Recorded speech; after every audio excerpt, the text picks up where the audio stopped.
हजरत फारूक आजम अपने जमाना मुबारक आप मदीना पाक दी करीबी मंडियां नूं वेखण गए। जदों उत्थे गए तो आपने देखा भी उठां दी खरीदो फरोख्त हो रही, उठां दी मंडी सी, आप उसकी खरीदो फरोख्त देख रहे और आपने देखा कि एक जानिब कुछ उठ खड़े बड़े सेहतमंद, बड़े मोटे ताजे पड़े हुए। आपने उन्होंने बंदे पूछा, फरमाया इन्हां दा मालिक कौन है? उन्हें कहा जी ये तुहाडे बेटे अब्दुल्ला बिन उमर दे उठन। आपने फरमाया इस मंडी की कर रहे हैं? उन्हें कहा जी इत्थे कबीला अब्दुल्ला बिन उमर ने उन्होंने उठ दिते हुए अपने पालन वास्ते, ते ओ आज उठ बेचण वास्ते मंडी विच लैके आए।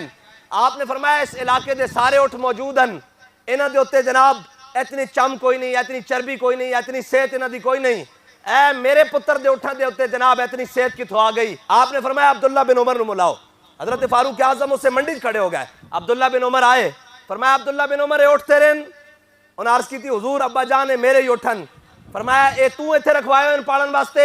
उन्हें कहा हुजूर जी बिल्कुल मैं रखवाए। फरमाया ये जेडे बाकी लोगों के उठन ये बड़े कमजोर हैं, तेरे उठ बड़े मोटे हैं। उन्हें कहा हुजूर खिदमत ज्यादा कर देन। आपने फरमाया खिदमत ज्यादा नहीं कर दे, तू जिन्हां बंदियां कोल उठ रखवाए हो इन्हां पालन वास्ते वो इनकी खिदमत तां ज्यादा कर देन कि अमीरुल मोमिनीन दे पुत्र दे उठन, इस वास्ते ज्यादा कर देन। तो उन्हें कहा हुजूर हुक्म। फरमाया इन्हों हुणे बेच ते जड़ी कीमत है बाकी उठा दी ना इतनी कीमत विच रख ले अपनी जेब विच, ते बाकी जड़े उतले पैसे नो बैतुल माल जाके जमा करवा दे। ऐ कहते जी दीन किवें आएगा? मैं कहा दीन इवें आएगा, ऐ थोड़ी होएगा भी चीनी चोरां नूं जनाब नाल बिठा के ते जनाब उन्हां दे पैसे उत्ते सैनट दे इलेक्शन चोरी करा के ते फिर आख्या जाएगा कि हम कौम के मसीहा आ गए हैं। दीन तो जनाब 5 मिनट की गल है, दीन आना केड़ा मुश्किल है।